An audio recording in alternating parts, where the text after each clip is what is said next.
Donc, dans la première vidéo, je t'expliquais qu'il n'était pas forcément nécessaire de passer par un apprentissage vraiment théorique au sein d'une école, hein. On peut tout à fait se faire et être vraiment meilleur que la concurrence en ayant tout appris et en se formant directement sur le terrain.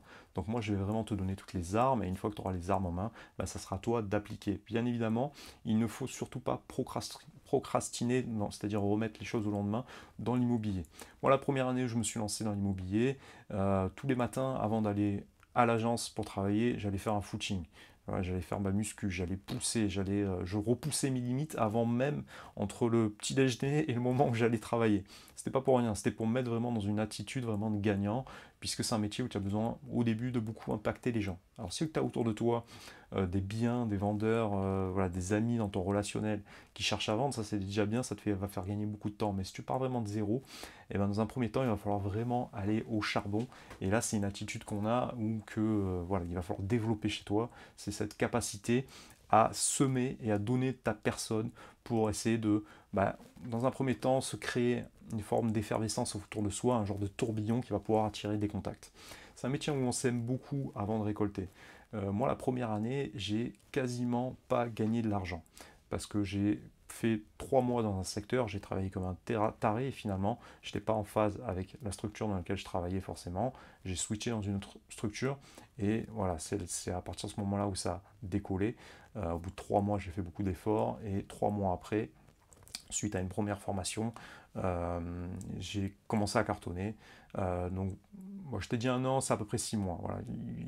Retiens que il se peut que tu ne gagnes pas d'argent dans les 6 premiers mois. Donc ça, déjà, psychologiquement, il va falloir que tu te prépares à ça et que tu te dises que vraiment, si tu fais pas tous les efforts qu'il faut, si tu redoubles pas d'efforts, si tu es pas prêt à soulever des montagnes, il se peut que cette durée soit encore plus longue. Alors bien évidemment, si tu es quelqu'un, si tu as le truc, si tu chopes le truc dès le début, voilà, au bout de 15 jours, tu peux déjà commencer à faire ton premier mandat, le vendre au bout d'un mois et toucher ta première commission au bout de 3 mois. Mais en tout cas, si tu es dans la transaction, il faut que tu retiennes que c'est un processus qui est très long. Et le moment entre ta rencontre avec le vendeur et le moment où tu trouves un acheteur après avoir fait un mandat et le moment où le financement est obtenu, s'il y a besoin d'une obtention d'un prêt, si c'est un paiement comptant, bien évidemment, c'est pas la même chose, mais il peut se passer à peu près 6 mois. Donc voilà, comme je te l'ai dit, tu vas beaucoup semer avant de pouvoir récolter, et les premiers mois sont les plus difficiles dans le sens où tu vas vraiment devoir amorcer la machine, pédaler, pédaler pour que la machine trouve un rythme naturel. Une fois que c'est fait, voilà, tout est mis en place et là tu vas pouvoir commencer à te faire de très bons revenus, crois-moi, mais retiens que c'est pas un métier qui est forcément facile. Donc, est-ce qu'on a besoin d'une théorie? Est-ce qu'on a besoin d'une formation? Non. Tu peux sortir de 2, 3, 4 ans d'école. Néanmoins, il faudra quand même que tu passes par l'expérience terrain. Donc, une fois que tu es sorti de l'école, c'est quasiment comme si tu allais retourner de zéro, puisque moi, ce que je vais t'apprendre dans ces formations, c'est vraiment l'expérience pratique euh, qui n'est pas enseignée à l'école, en fait. Donc, voilà, moi, j'ai eu la chance d'avoir des formations, et c'est une fois que tu es formé que tu vas pouvoir cartonner, mais c'est pas pour rien. C'est pas parce qu'on t'a formé sur le juridique, sur ce genre de choses, sur le droit, etc. C'est parce qu'il faut cette notion d'être convaincu pour être convaincant. Voilà, tant que tu n'es pas convaincu, tu n'es pas impacté. Voilà, c'est comme faire son premier million, hein, je te le souhaite. Une fois que tu l'as fait, après c'est beaucoup plus simple de faire 2, 3, 4, 5, 10 millions. Mais le premier million est extrêmement difficile à avoir. Je vais aller encore plus loin pour être un peu moins fantaisiste. Les premiers 100 000 € sont très durs à obtenir. C'est quelque chose que, voilà, ta mise de départ, elle est vraiment très dure à obtenir. Une fois que tu as fait tes premiers 100 000 €, ensuite c'est beaucoup plus simple parce que tu vas empiler les investissements, etc. Tu auras un socle vraiment solide et ça sera beaucoup plus simple d'obtenir les 500 000 € que tes premiers 100 000 €.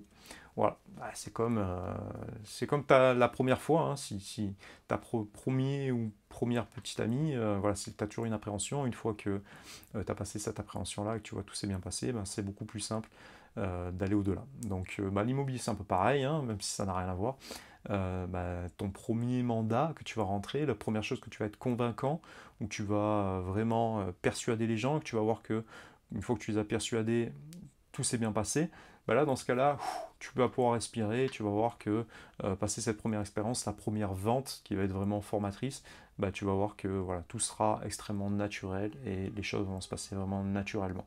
Mais tant que tu n'as pas passé ce cap, ça reste quand même assez compliqué. Voilà, donc tu n'as pas besoin forcément de théorie, hein. Moi, je vais t'apprendre vraiment toute la pratique. Cette formation est faite pour ça, hein. C'est pour éviter que tu passes par 5 ans d'études. Moi, je vais vraiment t'apprendre tout ce qui a fait mon expérience. Et au-delà de ça, combien est-ce que tu peux, au bout de combien de temps tu peux générer ta première vente, bah, je dirais au minimum 3 mois. Il faut que tu comptes en minimum 3 mois, mais retiens que ta première vente, toi qui regardes cette vidéo, tu vas la faire, ton premier cachet, ta première commission, tu vas la toucher dans 3 à 6 mois. Donc il faut que tu aies un petit peu de quoi tenir. Donc il va falloir que tu te mettes vraiment dans ce mood-là, hein. C'est important de se dire que on cherche à faire des efforts, à semer dans le temps pour obtenir des résultats, mais il faut que tu dises que c'est pas un métier de un qui est facile et c'est pas un métier qui est rapide. C'est-à-dire que nous on cherche à prospecter, on cherche à semer dans le temps et c'est cette succession d'efforts qui va te permettre d'obtenir un gros résultat dans le temps. Et il faut que tu comptes au moins 6 mois pour te faire un relationnel. 6 mois, ça me paraît vraiment le minimum. Donc qu'est-ce qu'on va faire dans un premier temps? On va prévenir tout le monde qu'on va faire l'immobilier. Ça, c'est important. Il faut arroser les réseaux sociaux. Il faut appeler un par un tous ses amis. Il faut appeler, en parler à ses parents. Il ne faut pas hésiter à envoyer des mails, à des messages, à passer des coups de fil à vos amis de ses parents, tout le relationnel, lorsque tu vas, je sais pas moi, dans ta boulangerie, tu laisses ta carte, tiens, je me lance dans l'immobilier, n'hésitez pas, si vous connaissez du monde, je peux vous rémunérer en tant qu'apporteur d'affaires, voilà, je suis prêt à faire, voilà, je suis prêt et opérationnel. Voilà, il faut en parler vraiment à tout le monde, ça c'est la première chose. Et il faut retenir que nous, on va faire des petites actions qui vont payer dans le temps.